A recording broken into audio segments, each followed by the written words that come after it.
यार ताकेमिची को ना मेन कैरेक्टर होना ही नहीं चाहिए टोक्यो रिवेंजर्स एनीमे मांगा का। ताकेमिची क्या कर सकता है? ताकेमिची कुछ नहीं कर सकता। ताकेमिची ना पंच कर सकता है किसी को, ना ताकेमिची ब्लॉक कर सकता है किसी के पंच को, ना ताकेमिची डॉज कर सकता है किसी के पंच को। क्यों हिना उसके पीछे क्यों पड़ी है? वो उससे प्यार करती है, मुझे तो समझ में ही नहीं आता। ताकेमिची बिल्कुल डिजर्व नहीं करता हिना को। पता है क्या, टोक्यो रिवेंजर्स का असली मेन कैरेक्टर माइकी को होना चाहिए। हाँ, उसके ऑथर को कुछ पता ही नहीं है। माइकी को होना चाहिए टोक्यो रिवेंजर्स का मेन कैरेक्टर। अगर तुमने टोक्यो रिवेंजर्स देखी है और इंटरनेट में भी रहते हो तो तुम ऐसे किसी गलियारे में चले गए होगे इंटरनेट के, जहां पास ऐसी बातें चल रही होंगी कि ताकेमिची क्यों है, ताकेमिची तो ऐसा है, ताकेमिची तो वैसा है। ताकेमिची को मेन कैरेक्टर होना ही नहीं चाहिए टोक्यो रिवेंजर्स का, माइकी को होना चाहिए। तो आज थोड़ा हम इस बात की गहराई में जाते हैं कि आखिर टोक्यो रिवेंजर्स के ऑथर ने एक ऐसे रोतलू को मेन कैरेक्टर क्यों बनाया जो हर चीज से भागता रहता है, बजाय माइकी जैसे कैरेक्टर को जो सिर्फ एक लात में पूरी पूरी लड़ाई जीत सकता है। इस बात के लिए थोड़ा सा डीप डाइव करते हैं।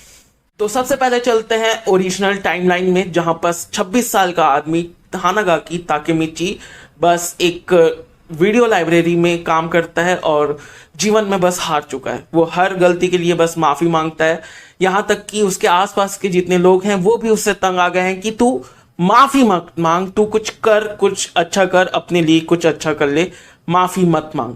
लेकिन फिर भी हानागाकी ताकेमिची एक 26 साल का आदमी अपने नजरों में हार चुका है। वो अपने आप को किसी लायक नहीं समझता, वो नहीं समझता कि वो कुछ कर सकता है अपने जीवन में, और वो बस एक ही काम करता है, अपनी गलती के लिए दूसरों से माफी मांगता है।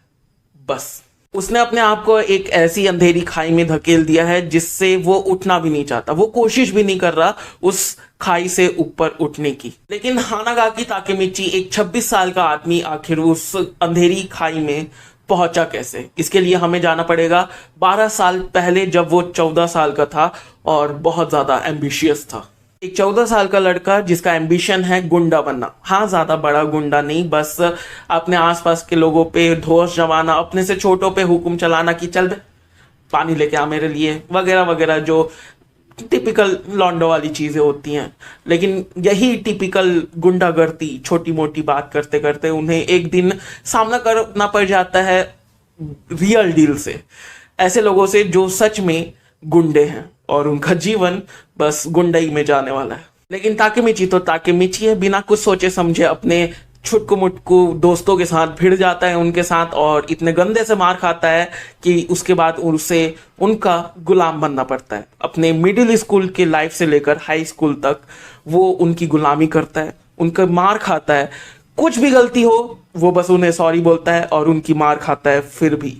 इसकी वजह से उसका पूरा कॉन्फिडेंस, पूरी लाइफ उसी के सामने क्रम्बल हो जाती है, टूट के बिखर जाती है। और इसी बीच में उसकी एक गर्लफ्रेंड भी होती है हिना, ओरिजिनल टाइमलाइन में, जो उसे छोड़कर चली जाती है क्योंकि ताकेमिची बस ऐसे ही जीवन जी रहा था लोगों के नीचे दबकर, और ये उसे और ज्यादा तोड़ देती है, उसे और ज्यादा अंधेरी गहरी खाई में धकेल देती है। वो इतने लो में चले जाता है, इतने लो में चले जाता है कि उसे वापस खड़े होकर वापस ऊपर चढ़ने का ट्राई करना भी वर्थ इट नहीं लगता।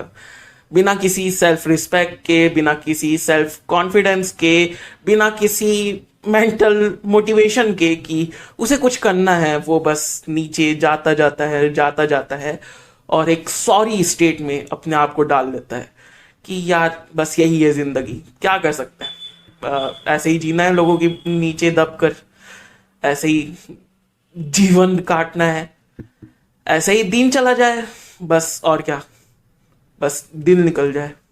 ऐसे ही उसके दिन बीतते जाते हैं और वो 26 साल का हो जाता है, और एक दिन उसे पता चलता है कि वो समय में पीछे जा सकता है, टाइम ट्रेवल कर सकता है, और उसके पास अब एक रीजन है अपनी जिंदगी बदलने का, और मोटिवेशन ये है कि उसे अपनी एक्स गर्लफ्रेंड को बचाना है, उसकी जान बचानी है, अपने दोस्तों की जान बचानी है, जो उसके दोस्त नहीं थे उन्हें दोस्त बनाना है और उनकी जान बचानी है।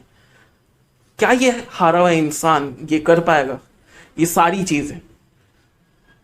और वो करता है, वो कोशिश करता है, हर कोशिश के बाद वो टूट जाता है, क्योंकि वो अपने आंखों के सामने अपने दोस्तों को मरते हुए देखता है, जो पहले नहीं मरे थे, अब वो मर रहे हैं। अपनी एक्स गर्लफ्रेंड को मरते हुए देखता है उसकी वजह से, क्योंकि वो कुछ नहीं कर पाया।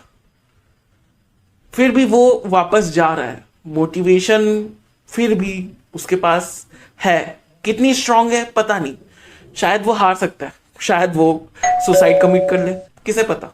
वो बार बार कोशिश कर रहा है फिर भी, और बार बार हार रहा है। उसके सामने उसके दोस्तों की मौत हो रही है, उसके सामने सब बस खत्म हो रहा है, उसकी दुनिया उसके सामने खत्म हो रही है। लेकिन फिर भी वो कोशिश कर रहा है, वो हार नहीं मान रहा, क्योंकि कई सालों बाद उसके पास एक रीजन आया है, एक साधन आया है जिससे वो सब कुछ ठीक कर सकता है।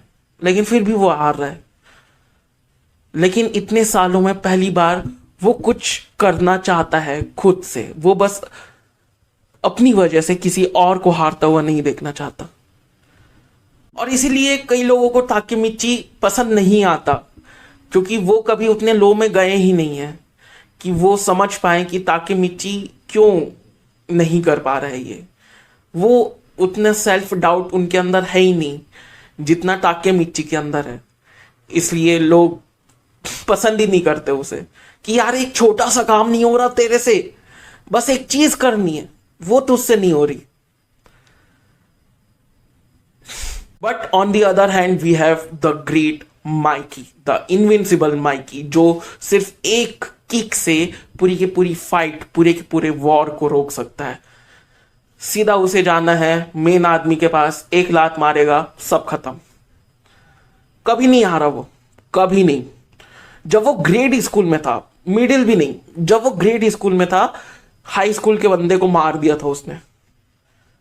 जान से नहीं, लेकिन मार दिया था। लेकिन वो एक चीज से हार गया, अपने आप से, अपने गुस्से से, अपने गिल्ड से, अपने दुख से, अपने दर्द से।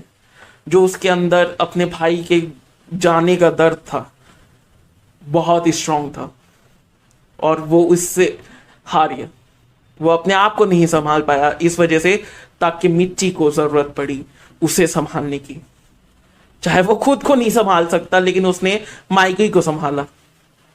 और इसलिए Takemichi Hanagaki is a perfect main character for Tokyo Revengers.